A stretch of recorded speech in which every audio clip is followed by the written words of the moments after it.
máa sọ pé kí gbogbo èèyàn máa ṣe nǹkan bẹ́ẹ̀ ni bó ṣe nǹkan kẹ́yìn láti gbogbo ọ̀sẹ̀ yìí ìdùnnú mi ni pé tẹ́ bá wo nínú sáfíìsì ẹ̀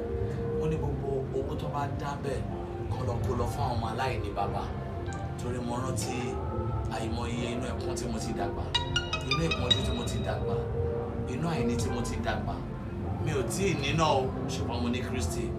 mi ò tí ì débi tí mo lọ ṣùgbọ́n mi sí níbi tí mo wà tẹ́lẹ̀ lẹ́yìn ọ̀pọ̀lọpọ̀ ìjì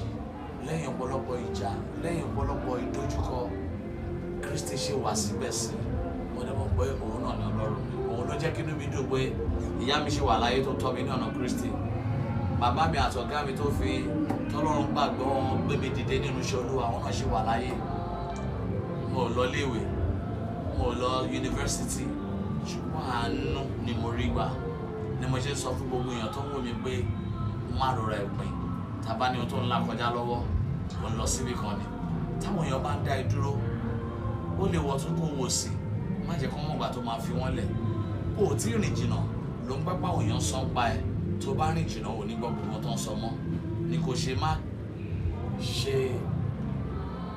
aláìbìkítà sí ohun Ọlọ́run sí ohun òbí sí ohun àti fi ọwọ́ tún àwọn ènìyàn torí pé ènìyàn ló ń gbéyàn dìde ènìyàn náà ló ń jáyàn bọ̀ gbogbo ẹni tó máa gbé yín dìde lẹ́ máa pàdé ẹni pàdé tó máa jáyàn bọ̀. ẹ ṣe gan Solomon orú ẹbọ ọpẹ́ sí Ọlọ́run ṣùgbọ́n béèrè kankan ní Ọlọ́run ó ní ìmọ̀ àti òye ó wá fi ṣe ó fi rúùlù gbogbo àwọn ọ̀pọ̀lọpọ̀ ènìyàn kí ni ọpẹ́ títí yìí lórí ìjọ àti lórí àwọn ènìyàn tó ń wò yìí tí wọ́n ti mọ̀ Ọlọ́run kí ni ọpẹ́ yẹn jáde lórí tí ẹ fi mú àmúdá ṣe mímọ̀ Ọlọ́run ní ṣe pẹ̀lú ìfẹ́ sí Ọlọ́run èèyàn méjì ní kẹ́ sá fún ẹni tó mọ̀ Ọlọ́run àti ẹni tó bẹ̀rù Ọlọ́run ǹjẹ́ jẹ́ mọ̀ pé kò ń ṣe pé èèyàn lọ chọ́ọ̀chì ló jẹ́ kó mọ̀ Ọlọ́run àìmọ̀ èèyàn tó lọ chọ́ọ̀chì tó lọ ilé ìjọsìn tí ò mọ̀ Ọlọ́run tí ò ní Ọlọ́run lọ́kàn torí ìfẹ́ ni Ọlọ́run tó bá nífẹ̀ẹ́ ọmọlàkejì ẹ̀ ò mọ̀ Ọlọ́run tó bá bẹ̀rù àti já ọmọlàkejì bọ̀ ò mọ̀ Ọlọ́run tó bá wá Ọlọ́run lókè káàkiri tó fẹ́ ràn lọ́wọ́ tó rẹ́ nìkan ràn lọ́wọ́ lẹ́gbẹ̀ẹ́ ò mọ̀ Ọlọ́run bàbá mi wọ́n ti sùn nínú Olúwa Islam la bí mi sí Muslim ni mi Wàsíù mo dẹ̀ dàgbà sínú Christ Gospel Apostolic Church dáàdi mi kú gẹ́gẹ́ bí díákónì ọkùnrin màmá mi deaconess but ìgbà tí mo wọnú ìjọ mímọ́ tọ́lọ́run rán mi sí àdúrà àti àwẹ̀ náà tí mo fi dìde yẹn náà ló ń ṣiṣẹ́ láyé mi èmi gbàgbọ́ wípé church àti ilé ìjọsìn kan máa fi sọ pé èèyàn mọ Ọlọ́run inú mímọ́ ọkàn mímọ́ ìfẹ́ ìṣoore òun lèèyàn fi sọ pé èèyàn mọ Ọlọ́run ta ló tara ẹ dìde ta lè bí pa tó fi díẹ̀ nínú tó ní fún lóúnjẹ ta ló wà ní ìhòòhò tó daṣọ bò ta ló wà lẹ́wọ̀n tó lọ wò ta ló níṣòro ìpèníjà tí wọn náà ṣàánú ẹ àwọn èèyàn máa ń sọ pé mo ní owó mo máa ń sọ pé mi ò kì í ṣolówó ṣùgbọ́n mo lọ́lọ́run torí kí gbogbo tí mo là kọjá nígbà yìí mo máa ń sọ pé Olúwa tó bá ṣàánú mi nǹkan tí bá ṣe máa fi mọ Ọlọ́run gbogbo èdè tá à ń ṣe rí pé mo ní gbogbo owó tó bá dà ẹ lọ kó fún àwọn ọmọ aláìní bàbá àwọn kan tún dé wọn ní ìpèníjà ojú account number wọn mo filẹ̀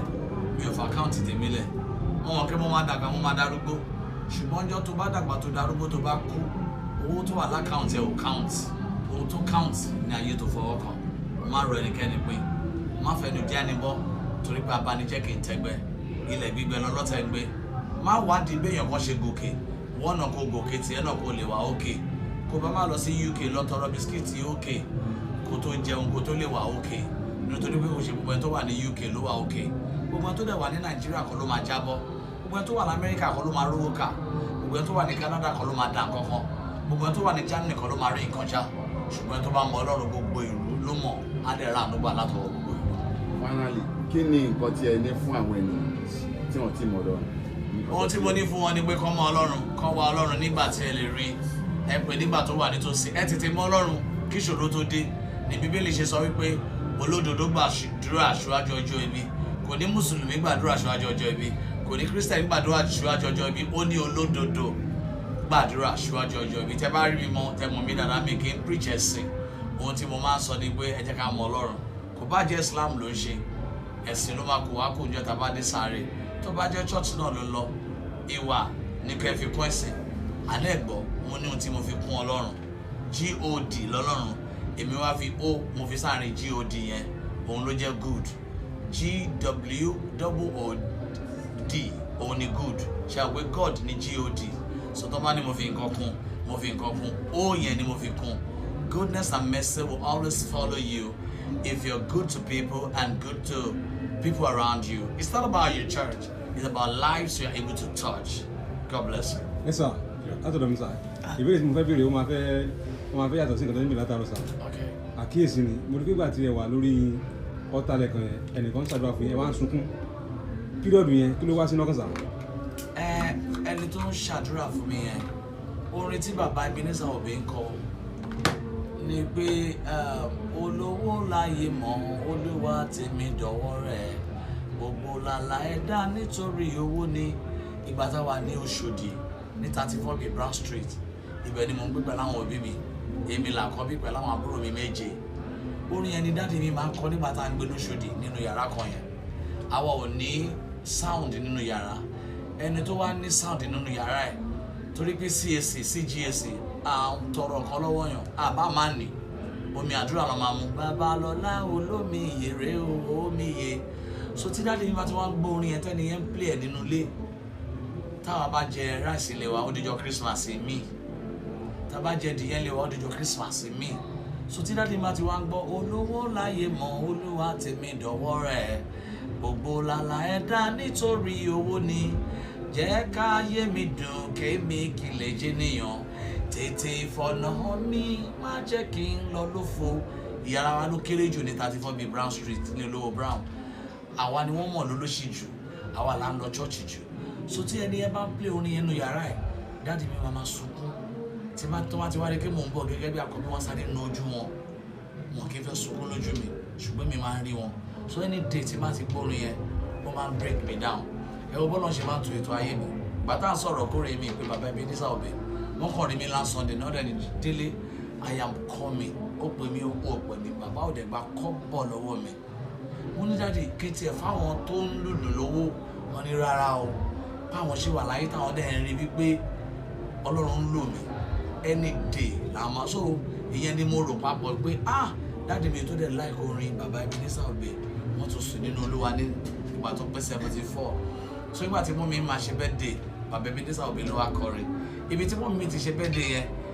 kí ẹni tó ra bẹ̀ fi ṣe hall kó tó fi ṣe hall ìsọ̀ àmàlà kan wà ń bẹ̀ ìsọ̀ àmàlà yẹn lèmi àti mami ti máa ṣọmọ ọ̀dọ̀ alámàlà. Mo wá rántí wípé ìjọ tí èmi àti mami máa stop ń bẹ̀ mami àmàlà téèyàn kan jẹ kù mami gbé fún mi ẹni tó wá ní ìsọ̀ àmàlà yẹn wá gbá mami létí ó wá da omi àmàlà sí wọn lára wípé wọn tẹ̀ tí jẹ́ kí ẹni tó jẹ oúnjẹ kú lọ bọ̀ bí mami ṣe rí pé mi ń pa mí ná fún mi. So wọ́n ti wá ta ilẹ̀ yẹn wọ́n wá fi ṣe event hall. So event hall yẹn ni mo wá ti ṣe birthday fún mọ́mí mi nígbà tó pé 70 ni mo ṣe pé bàbá Ebenezer Obey pé everything tí òkú bá ń bojú ẹ̀yìn bàbá mi Àdìsá Ìgbórí àṣà ọmọ àṣà kí n kó ṣojú àṣà lọ ṣáájú ìjà tó sọ fún mi pé nígbà tí mo ti gbaṣẹ́ lówó ajọ́ tí bá lọlé aláwo tí bá lọlé oníṣègùn àbí tí bá fi nǹkan kún wípé jọ́ yẹn ní Ọlọ́run máa padà lẹ́yìn mi tí mo dẹ̀ máa di wèrè tí ò ní ṣe wò oríṣiríṣi tí bá tẹ̀lé Kristi nìkan òun á pọ̀ ìjì á pọ̀ ṣùgbọ́n kò ní borí mi. Lójoojúmọ́ ni mo ṣe rántí bàbá mi ni mo rántí orin yẹn ni mo rántí àdúrà tí bàbá yẹn ń gbà ṣe mọ̀ pé movie artist ni bàbá tó gbàdúrà fún mi yẹn àtàwọn ẹlòmíín náà bẹ̀ ìdí ẹkún mi nìyẹn. Ẹ ṣe púpọ̀ bẹ́ẹ̀ tó tó fẹ́ bẹ̀rẹ̀ pé nídìí iṣẹ́ ìrànṣẹ́ tó jẹ́ ti débi tẹ́fẹ́ débẹ̀. Èmi ò tí bẹ̀rẹ̀ torí pé Ọlọ́run rí inú mi ò ṣiṣẹ́ ìrànṣẹ́ torí owó torí ẹ̀ ni mi ò ṣe kí n charge gbogbo nǹkan tẹ́ rí tó wà ń ta ẹ̀ gbogbo nǹkan tẹ́ rí tó wà everywhere gbogbo àwọn tó wá láti lóyìnbó every year bó ṣe máa ń wá nìyẹn o gbogbo hòtẹ́ẹ̀lì tó wà ládùúgbò ìlọ book àwọn náà sanwó ara wọn. Èmi ò tí bẹ̀rẹ̀ o torí kan wà tí mo bẹ̀rẹ̀ láti ọ̀sẹ̀ tó kọjá lọ́hùn mo lọ sí bus stop káàkiri àwọn táwọn èèyàn máa ń pèlè area boys mo ní wọn kì í ṣe area boys èmi ti sọ wọ́n di Jesus boys. So èyí tó bá gba Kristi tàbí ó fa ayé ẹ̀fọ́ Ọlọ́run kò bá jẹ́ sìn ẹ̀ náà ló sìn tó jẹ́ Islam èyí tó bá fẹ́ kọ́ṣẹ́ ẹ̀já fi sẹ́nu iṣẹ́ èyí tó bá fẹ́ kúrò tó fẹ́ bẹ̀rẹ̀ sí ní tajà wọn bá ọtá bá ní ká fún ká fi ran àyànmọ́ ẹ̀ lọ́wọ́ ìdí tí mo ṣe sọ pé mi ti bẹ̀rẹ̀ nìyẹn. Bíbélì ni mo gbàgbọ́ ṣùgbọ́n iṣẹ́ ìránṣẹ́ tí mo gbà ó ní ṣe pẹ̀lú ìfẹ́ àti ìfi